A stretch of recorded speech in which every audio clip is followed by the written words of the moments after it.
Welcome to Zee Telugu news market watch. నిన్న American మార్కెట్లు అయితే నష్టాల్లోనే క్లోజ్ అయిపోయినాయి. అండ్ ఈరోజు ఏషియన్ పసిఫిక్ మార్కెట్లు కూడా కొంచెం లాభాల్లో ట్రేడ్ అవుతున్నాయి. ఎఫ్ఐలు డిఐలు కూడా నిన్న బయింగ్లోనే ఉన్నాయి. సో నిఫ్టీ ఇండికేట్ చేసినట్టు మార్కెట్లు అయితే లాభాల్లోనే స్టార్ట్ అయినాయి. క్లోజ్ అవ్వడం కూడా లాభాల్లోనే క్లోజ్ అయిపోయింది. నిఫ్టీ వచ్చేసి 81 పాయింట్లు లాభంలో క్లోజ్ అయిపోయింది. అండ్ సెన్సెక్స్ వచ్చేసి 320 పాయింట్లు అయితే లాభంతో క్లోజ్ అయిపోయింది. నిఫ్టీ వచ్చేసి 24,833 దగ్గర క్లోజ్ అయిపోయింది. అండ్ సెన్సెక్స్ 81,633 దగ్గర అయితే క్లోజ్ అయిపోయింది. బ్యాంక్ నిఫ్టీ కూడా 129 పాయింట్లు అయితే లాభాల్లోనే క్లోజ్ అవ్వడం జరిగింది. And Nifty mid cap and small cap కూడా 0.6% ఇంచుమించు లాభాల్లోనే ట్రేడ్ అవ్వడం జరిగింది. ముఖ్యంగా ఈరోజు చూసుకుంటే మెటల్ సెక్టర్ బాగా మూమెంట్ ఇచ్చిందని చెప్పాలి. HDFC bank and IndusInd bank మార్కెట్కి అయితే మంచి సపోర్ట్ ఇచ్చినాయని చెప్పాలి. అండ్ ఆటో ఐటీ సెక్టర్ కూడా కొంచెం మంచి గెయిన్లోనే ఉన్నాయని చెప్పాలి. ఎఫ్ఎంసీజీ అండ్ పిఎస్సి మాత్రం కొంచెం వీక్గా ఉన్నాయని చెప్పాలి. ఓవరాల్గా మార్కెట్ అయితే ఈరోజు పాజిటివ్గానే, అంటే ఎక్కువ పాజిటివ్ కాదు, కొంచెం ఫ్లాట్గా అని చెప్పాలి, క్లోజ్ అయినాయని చెప్పాలి. అండ్ యుఎస్లో చూసుకుంటే టారిఫ్లకి యుఎస్ కోర్టు స్టాప్ చేసిందని ఒక స్టేట్మెంట్ అయితే ఇచ్చారు. అసలు మార్కెట్ ఏంటి, నెక్స్ట్ ఎలా ఉండబోతుంది, మనకు మార్కెట్ ప్రిడిక్ట్ చేయడానికి స్టాక్ మార్కెట్ అనలిస్ట్ రేవంత్ గారు ఉన్నారు. Sir good evening. Good evening sir. Sir market చూసుకుంటే ఎందుకు సార్ అంటే 24,800ని దాటనీకే మార్కెట్ ఎందుకు అంత స్ట్రగుల్ అవుతుంది? ఆల్ టైమ్ హై వెళ్ళడానికి బాగా స్ట్రగుల్ అవుతున్నట్టు కనిపిస్తుంది. అంటే దేనికి కారణం ఏమంటారు సార్? సో ఇప్పుడు మధ్యలో మనకి మార్కెట్లో చాలా న్యూస్లు రావచ్చు, టారిఫ్లు వస్తున్నాయి పోతున్నాయి అని రకరకాల న్యూస్. కానీ యాక్చువల్గా మన మార్కెట్ కరెక్షన్ అంటూ జరిగింది అక్కడ వాల్యుయేషన్ ఇష్యూస్ వల్ల మాత్రమే కరెక్షన్స్ ఫస్ట్ మంది ట్రిగ్గర్ అయినాయి.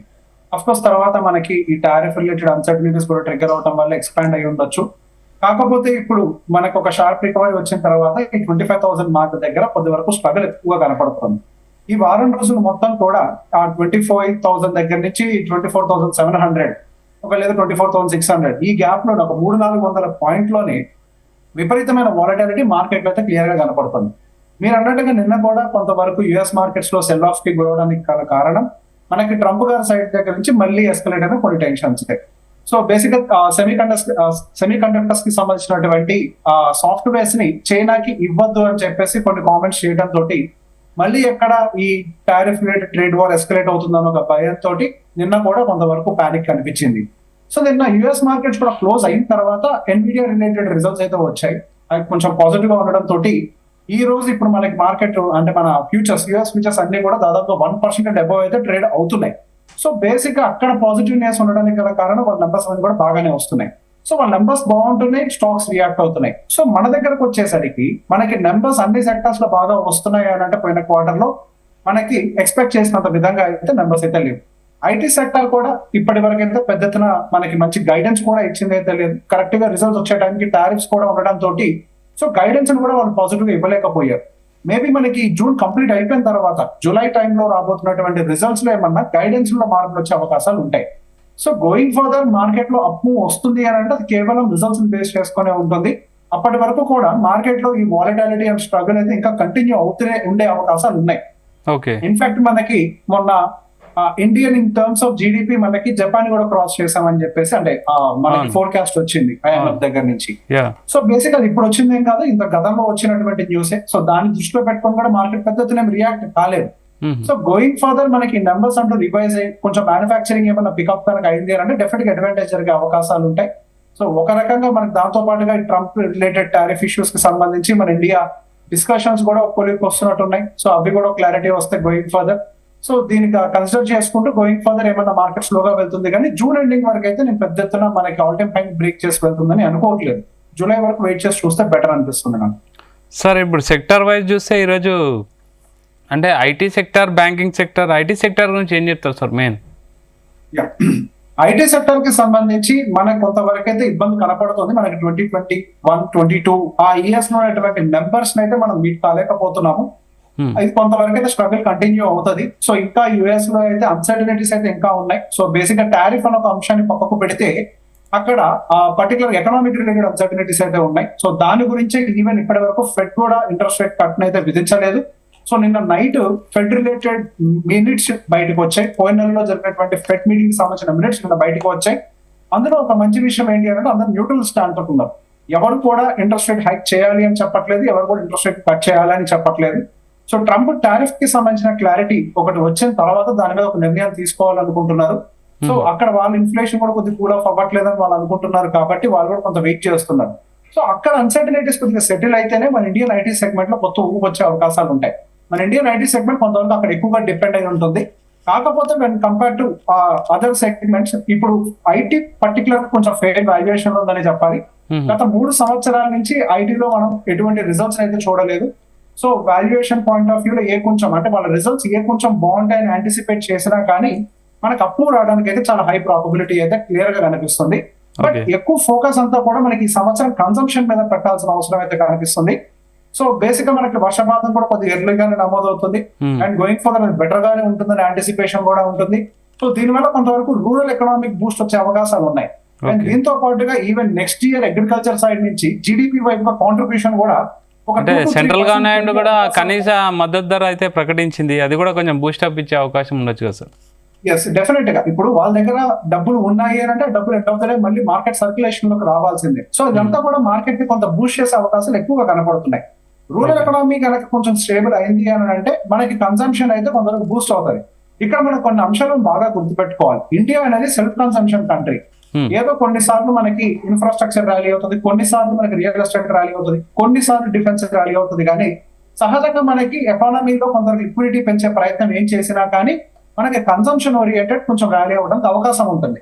పర్టికులర్ గా మనకి అగ్రికల్చర్ రిలేటెడ్ సప్లైస్ అంటే ట్రాక్టర్స్ అంటే మోటార్స్ వైపు చూసుకున్నప్పుడు, ఆటోమొబైల్ వైపు చూసినప్పుడు, లేదా 2 వీలర్స్ ఇటువంటివన్నీ కూడా కొద్దిగా స్టేబుల్ అయ్యే అవకాశాలు ఉన్నాయి. కానీ అదే ఆటోమొబైల్ విషయంలోకి వస్తే మాత్రం కొంచెం హై బడ్జెట్ కార్స్ విషయంలో మాత్రం చాలా కాషియస్ గా ఉన్నారు. హై బడ్జెట్ అంటే 10 లక్షల పైన, దాని హై అని కూడా అనకూడదు. అంటే మిడిల్ క్లాస్ వాళ్ళు ఎవరైతే పర్చేస్ చేస్తారో ఆ కార్స్ వైపు గా మాత్రం కొంతవరకు కాషియస్ గానే ఉంది ఈవెన్ ఆటో సెగ్మెంట్ కూడా. సో దాని వల్ల రీసెంట్ ఆటో సెగ్మెంట్ లో కూడా విపరీతమైన ప్రెషర్ కూడా చూసాం. సో గోయింగ్ ఫర్దర్ కొంచెం ఈ వర్షపాతం అంతా నార్మల్ గా ఉండి అవేవర్ మనకి లిక్విడిటీ కూడా మార్కెట్ లో పెంచే ప్రయత్నం చేస్తున్నారు. కాబట్టి ఇదంతా కూడా మార్కెట్ లో కొంచెం ప్రభావం చూపించే అవకాశాలు ఉంటాయి. కన్సంప్షన్ ఓరియంటెడ్ గా మాత్రం మన మార్కెట్స్ నెక్స్ట్ బుల్ రన్ ని క్యారీ ఫార్వర్డ్ చేసే అవకాశాలు ఉన్నాయి. పర్టికులర్ గా health care segment, Indian health care segment, pharmaceutical అని చెప్పట్లేదు, హెల్త్ కేర్ అంటే హాస్పిటల్స్, డయాగ్నోస్టిక్ సెంటర్స్ ఇటువంటివి కూడా కొంచెం లైమ్ లైట్ లోకి వచ్చే అవకాశాలు ఎక్కువగా కనపడుతున్నాయి. అండ్ దాంతో పాటుగా ఫైనాన్షియల్ సెగ్మెంట్. సో బేసిక్ గా ఇక్కడ ఎవరికి డబ్బులు వచ్చినా కానీ డెఫినెట్ గా ఫైనాన్షియల్ సెగ్మెంట్ కి ఎక్కువ అడ్వాంటేజ్ జరుగుతుంది. సో ఈ విధంగా మనకి ఈ 3 సెగ్మెంట్లు నెక్స్ట్ ఏదైనా ఒకవేళ బుల్ ర్యాలీ అంటూ వచ్చింది అని అంటే మనకు బ్రాడర్ బేస్డ్ ర్యాలీ లాగా కాకుండా ఈ సెక్టర్ డ్రివెన్ ర్యాలీ వచ్చే అవకాశాలు ఎక్కువగా కనపడుతున్నాయి. And IT point of view లో కూడా మేబీ హియర్ అండ్ దేర్ మనకి కొంచెం నెక్స్ట్ మంత్ మనకి రిజల్ట్స్ ఈ లోపల టారిఫ్ రిలేటెడ్ అన్సర్టనిటీస్ కూడా సెటిల్ అయినట్లయితే జూలైలో రాబోయేటువంటి రిజల్ట్స్ లో కొంతవరకు ఏమైనా పాజిటివ్ గైడెన్స్ ఇస్తారనేది యాంటిసిపేట్ చేస్తున్నాం. అండ్ దాంతో పాటుగా మనకి నెక్స్ట్ మంత్ లో మనకి ఇవి కూడా ఫెడ్ రిలేటెడ్ మీటింగ్స్ కూడా ఉన్నాయి.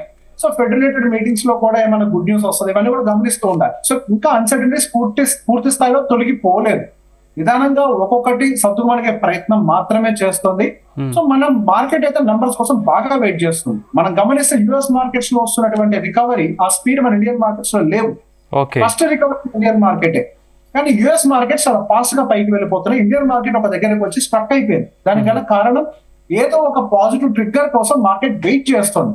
ఇప్పుడు కరెంట్ ఉన్న సినారియోలో మనకి పాజిటివ్ ట్రిగ్గర్స్ అంటే పెద్ద ఏమీ లేవు. మేబీ ఏమైనా ఆర్బీఐ వచ్చి ఇంకొక 25 basis points interest rate cut చేస్తే ఒక పాజిటివ్ న్యూస్ అయ్యే అవకాశం ఉంది. కానీ అది కేవలం ఫైనాన్స్ అండ్ బ్యాంకింగ్ వైపు కొంత ఫోకస్ పెడుతుంది. బట్ మన బ్రాడర్ వైజ్ గా మార్కెట్ లో కొంచెం ఆ బ్రేక్అవుట్ జరిగి బాగా పైకి పరిగెట్టాలి అంటే మాత్రం మేబీ నేను అనుకోవడం జూన్ తర్వాత, నేను అసలు ఏప్రిల్ లోనే యాంటిసిపేట్ చేశాను గైడెన్స్ డెఫినెట్ గా బాగుంటుంది అని. కానీ అనుకోని పరిస్థితుల్లో జూన్ లో మనకి అంటే టారిఫ్ రిలేటెడ్ టెన్షన్ కూడా రావడం వల్ల మనకి ఏప్రిల్ లో గైడెన్స్ ఇవ్వలేకపోయారు ఎవరు. మేబీ అట్లీస్ట్ జూలైలో వచ్చేటువంటి రిజల్ట్స్ కూడా గైడెన్స్ లో వచ్చే మార్పులను దృష్టిలో పెట్టుకొని మేబీ ఆ తర్వాత నుంచి మార్కెట్స్ పైకి వెళ్లే అవకాశాలు ఉన్నాయి. అప్పటి వరకు 25,000 దగ్గర మేబీ కొంత స్ట్రగుల్ ఎక్కువగానే జరిగే అవకాశాలు కనిపిస్తున్నాయి. కానీ మనకు ఆల్ టైమ్ హై బ్రేక్ అంటే ఈ 24,800, 24,500, 300 చాలా రోజుల నుంచి హోల్డ్ చేస్తున్నాయి సార్. అంటే అక్కడే ఎందుకు ఎక్కువగా హోల్డ్ చేస్తున్నాయి, ఎందుకు ముందుకు వెళ్ళడం లేదు? సో బేసిక్ గా మన మార్కెట్ మళ్ళీ 22,000 దగ్గరికి వెళ్ళడానికి కావాల్సినటువంటి బ్యాడ్ న్యూస్ ఏమీ లేవు. టారిఫ్ రిలేటెడ్ ఒకవేళ టారిఫ్ ఎస్కలేట్ అయినా కానీ అది ఇండియాకి అడ్వాంటేజ్ చేస్తుంది కానీ నష్టం చేసే అవకాశాలు లేవన్న విషయం ఈవెన్ ఇన్వెస్టర్స్ అందరూ కూడా క్లారిటీ వచ్చాయి. టారిఫ్ రిలేటెడ్ ఇష్యూ ఏం ఎస్కలేట్ అయినా కానీ నెక్స్ట్ హై పాపులేటెడ్ కంట్రీ ఉంది మన భారతదేశమే, అది మన సో ఏ మ్యానుఫాక్చరింగ్ వచ్చినా భారతదేశంలోకి రావాలి అన్న ఒక న్యూస్ అర్థం చేసుకున్నాక ఓకే 22,000 లెవెల్ కరెక్ట్ కాదు అని పైకి వెళ్ళిపోయింది. నెంబర్ 2 మనకి ఏప్రిల్ వచ్చినటువంటి రిజల్ట్స్ అన్నింటిని గమనించినా కానీ అవి బ్యాడ్ గా రాలేదు, మిక్స్డ్ గా ఉన్నాయి. అన్ని కంపెనీస్ మంచి రిజల్ట్స్ పోస్ట్ చేయలేదేమో, majority of the companies estimates కి ఇన్లైన్ అయినాయి, స్లైట్లీ మిస్డ్ గా ఉన్నాయి. సో బేసిక్ గా అంత డీప్ కరెక్షన్ జరగాల్సినటువంటి అవసరం అయితే ఆ టైంలో మార్కెట్ కి లేదు. సో బేసిక్ గా కరెక్షన్ ఎప్పుడైతే అవసరం లేదని అనుకున్నారో అగైన్ దాని యొక్క వాల్యుయేషన్ మీట్ చేసే ప్రయత్నం చేస్తోంది. ఇప్పుడు మీరు 25,000 అనే మార్కును చూస్తే పోయిన సంవత్సరం ఇదే టైంకి కూడా మార్కెట్ ఇంచుమించు అదే లెవెల్స్ లో ఉంది. అంటే హియర్ అండ్ దేర్ మనకి టైం కరెక్షన్ ఇక్కడ జరిగింది. మనకేంటి మార్కెట్ కొద్దిగా రికవర్ అయినట్టుగా కంటికి కనిపిస్తున్నా గత సంవత్సరం యొక్క యావరేజ్ గమనిస్తే టైం కరెక్షన్ లోకి ఇరుక్కుపోయింది. అంటే పోయిన సంవత్సరం డబ్బులు పెట్టిన వాళ్ళకి ఇప్పటి వరకు పెద్ద ఎత్తున రిటర్న్స్ ఏం కనిపించుండవు. సో ఈ టైం కరెక్షన్ ప్రాసెస్ లో మార్కెట్ ఉంది. కరెక్షన్ అనేది ఎప్పుడు ప్రైస్ రూపంలోనే జరగదు, టైం రూపంలో కూడా జరుగుతోంది. సో ఇప్పుడు టైం రూపంలోనే మనకి ఎక్కువ కరెక్షన్ కూడా ఎక్స్టెండ్ అయ్యి వాల్యుయేషన్ కొద్దిగా ఫేర్ గా తీసుకొచ్చే ప్రయత్నం కూడా మార్కెట్ చేస్తుంది. ఇంకా middle small cap segment support చేసే సిచ్యువేషన్స్ లో లేవు. సో రీసెంట్ గా చూస్తే అవుట్ పర్ఫార్మింగ్ అంతా కూడా మనకి టాప్ 100 కంపెనీస్ లోనే కనిపిస్తుంది. పెద్ద ఎత్తున అవుట్ పర్ఫార్మెన్స్ అంతా కూడా ఇండెక్స్ వైజ్ లో చూసినా కానీ లాస్ట్ 1 year యావరేజ్ లో బాటమ్ నుంచి రికవర్ అవడంలో అందరికి చాలా రికవర్ అయ్యి ఉండొచ్చు దాకా. కాకపోతే ఈ 100 కంపెనీస్ యొక్క యావరేజ్ మూవ్మెంట్ మంచిగా కనిపిస్తుంది. నిఫ్టీ 100, BSE 100 యొక్క యావరేజ్ కంపేర్ టు నిఫ్టీ 500 తో కంపేర్ చేస్తే కొంచెం బెటర్ గా ఉంది. సో ఇక్కడ బ్రాడర్ బేస్డ్ రికవరీ అనడం కంటే కూడా ఫేర్ వాల్యూడ్ స్టాక్స్ రికవరీ వచ్చాయని చెప్పొచ్చు మనం. Okay sir, thank you sir, thank you very much. So Revanth Chillamalla garu చెప్పేందంటే మార్కెట్ అయితే కొంచెం పాజిటివ్లోనే ఉంది. మెయిన్ ట్రిగర్ కోసం వెయిట్ చేస్తుంది మార్కెట్. ఆ ట్రిగర్ వచ్చినప్పుడు ఇంకా పాజిటివ్లోకి వెళ్తుందని అయితే ఒక అడ్వైజ్ ఇస్తున్నారు ఇన్వెస్టర్లకు. Keep watching Zee Telugu news.